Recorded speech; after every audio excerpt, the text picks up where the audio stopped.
No, I'm just kidding.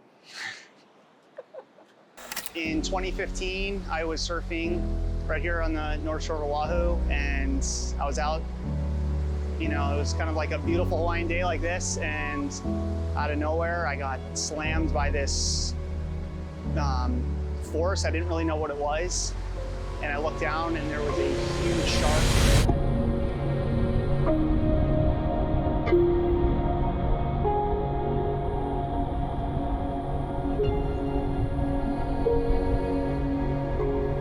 When I was able to kind of get to the surface, I realized that, you know, I had some severe damage to my hand, and I kind of thought that was it. And then I looked back at my leg, and it was completely gone. And I knew at that moment my life was going to be changed forever. And to be honest, you know, I thought 100% I was going to die.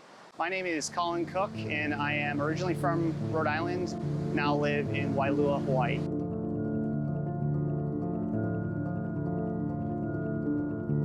Growing up, school wasn't really my thing. You know, I didn't know, like, I didn't want to go to college. I didn't know necessarily the direction I wanted to go with my life, but I had this super, super strong passion for surfing, and it was kind of that thing that gave me that spark in life. And I was like, you know, I want to follow my dreams, and I want to do what really makes me happy in life. And I just kind of, you know, followed my dreams and followed my passion in surfing. I grew up skateboarding, and then once when I was really young, like 5 or 6 years old, I went to visit my grandparents in Florida, and I saw everybody, you know, at the beach, and they were surfing, and I was like, oh my God, they're skateboarding but on waves. And from that moment, I was hooked.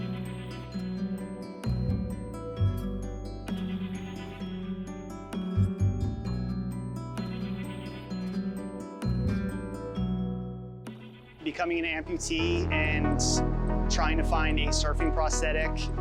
Unfortunately, you know, after losing my leg, I realized that there was no surfing prosthetics specifically for an above-the-knee amputee.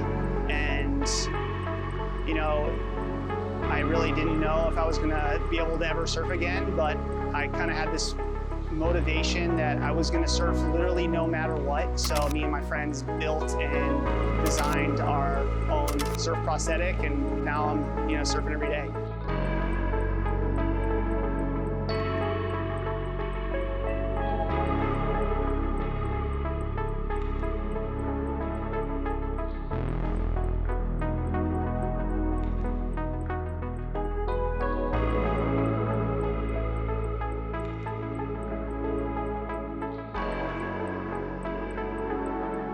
A couple of my childhood best friends, they're engineers and they work in the composite fields, and they are the ones that helped me design and build this, you know, customizable surf prosthetic.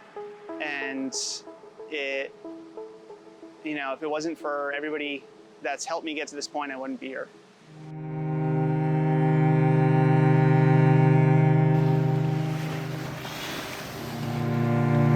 So when I moved back to Hawaii,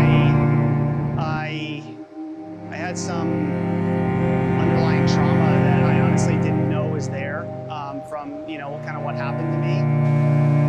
I had been surfing, you know, so many times since, you know, my accident, but not in Hawaii where, you know, this kind of happened. And, you know, when I moved back, I felt like all that kind of hit me at once. And it was, you know, it was difficult. There was a lot of emotions, and it wasn't easy. You know, I had to, you know, face some fears, but, you know, I was able to kind of really look at the reason I love surfing, and, you know, I do it for the love of it. I do it for what makes me, you know, it makes me happy. So I was able to use that love of surfing to kind of push through any negative emotions I was having and, you know, the fear I was feeling.